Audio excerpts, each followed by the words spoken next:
So, hey everyone, and welcome to another episode of Turn the Table. So, basically, I want to do this so I put myself in the hot seat and have one of my guests interview me. So, today I'm joined by one of my favorite guests, Chris Igwe, and he's gonna basically put me in the hot seat, ask me all the questions that you guys typically would ask me, and maybe some surprises, who knows? So, Chris, welcome again to the show, and really great to sort of turn the table with you. And I'm really excited to have this conversation. It should be lots of fun. Asil, thank you very much as well. I'm very honored to be one of those you select to support you in this amazing journey. And I know it's going to be fantastic. So let's get right into it. Yeah. As you know, I didn't get into retail until a little bit later, 10 years into my first career. But you seem to have got into retail pretty quickly. What was it that was the spark that said retail is my thing?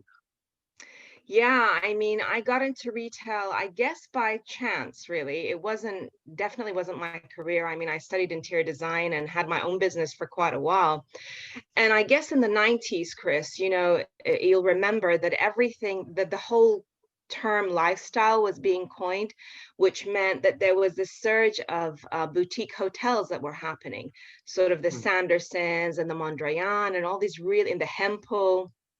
So there's this really great movement happening specifically in London and New York. And I had an interior design business, and I was very much involved with the interior design of some of these really incredible hotels. And so the industry in the 90s was sort of changing, and it was merging fashion and interiors, and lifestyle was happening. So I was doing a lot of the furnishings for some of these really cool hotels. And it's through that the industry is so small that you sort of get connected to fashion, the people in the industry from a fashion perspective. And so that's kind of how it evolved. It took me from interiors into fashion through actually my work and just the really cool decade in the 90s. And so I fell in love with the industry by default and basically thought, where else would I go to learn the best? And it was Harrods. So it was sort of a process for me.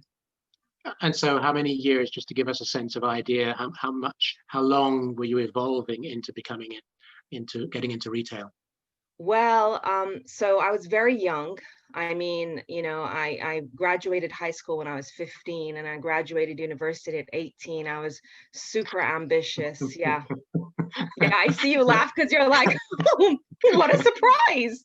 Well, But the make thing the is, rest of us feel really small. Here we are struggling with our own careers. You're I got leading my with PhD when I was 10. fantastic. Sorry, keep No, going. I mean, I was a really all my peers were much older than me, Chris. So I was compelled to sort of constantly be with an age group that was always like 5 years older than me. So I graduated really early, and I had my business very, very young. So I kind of started actually initially on the shop floor in Harrods. And then I went back to my business, and then I rejoined Harrods. So I sort of was with them at a junior part of my life, very young, early 20s, and then sort of went back and forth with that business. But my first ever job was on the shop floor, and I must have been 26, maybe something like that. Mm, Yeah, mm. so quite young. So, yeah, quite young. You still are, of course, but that's a different story. Totally. So in that Make sure that I process, smile and then, keep those cheekbones up. well, Yeah. I'll keep you smiling. So hopefully you'll carry this Yes. on till the end. Yes. So you've seen some, we're obviously in a tough year, 2020, and everything going on. But let's just look back over those 30 years in your career.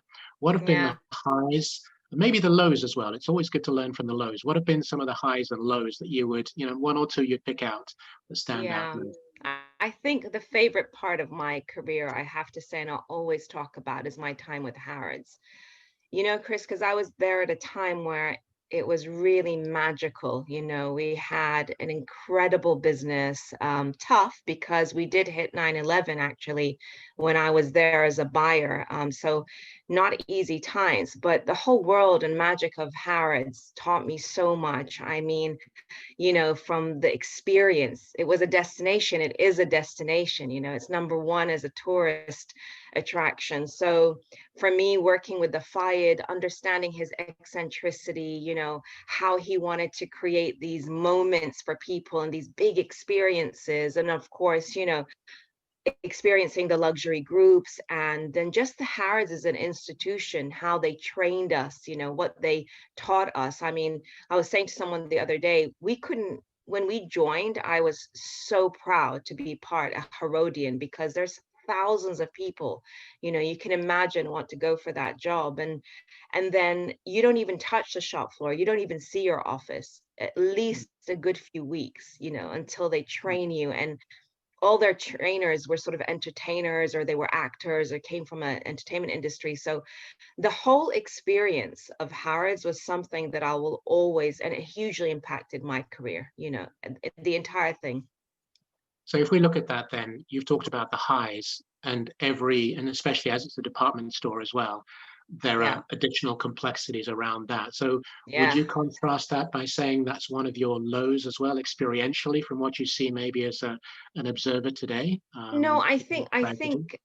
no, I mean, Harrods for me, no matter what the challenges were, and like I said, I was there at a time where actually I was in New York a week before 9/11. And so when I came back, it was a whole other ball game and a huge challenge, and the world stopped, and so, but it was never a low.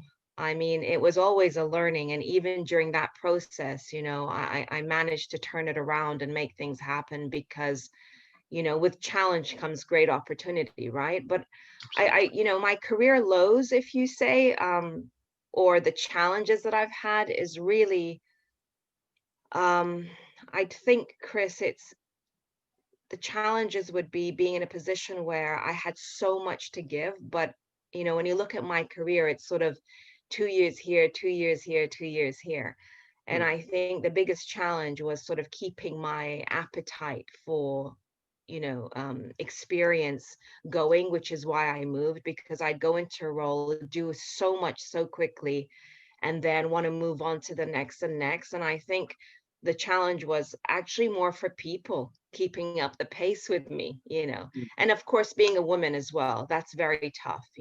Being a woman and climbing the ladder was definitely not an easy one. Absolutely, Asil. But you've succeeded there as well. You're obviously a woman of ambition, drive.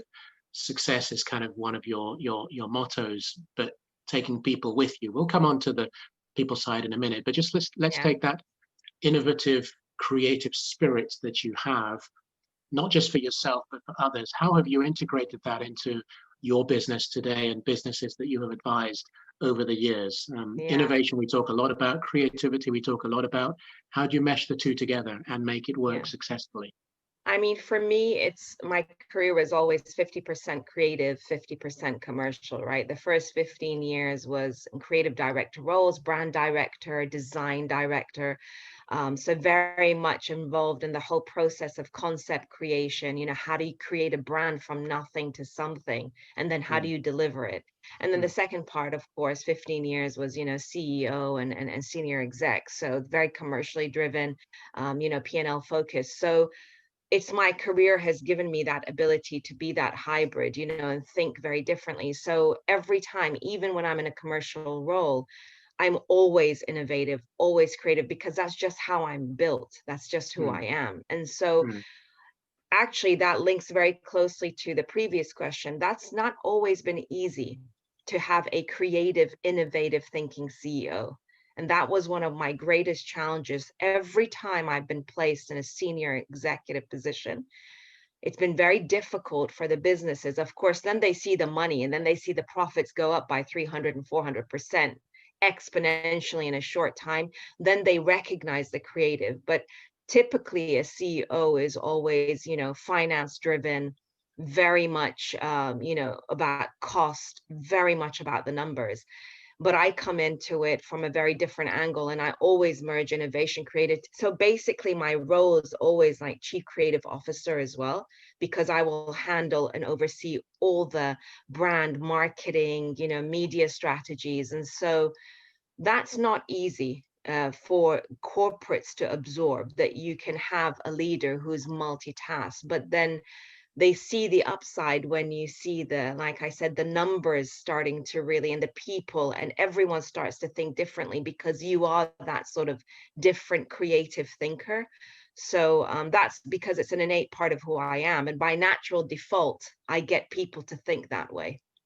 Okay, but how do you start? Just take us back to the beginning, because that's a really important point you've raised there, Asil. It's not easy to come in as a CEO, No. want to change because you've been brought in for a specific reason. So you have Yeah. objectives and targets which are month, Yeah. years driven, and yet you've got to bring this innovative piece into it.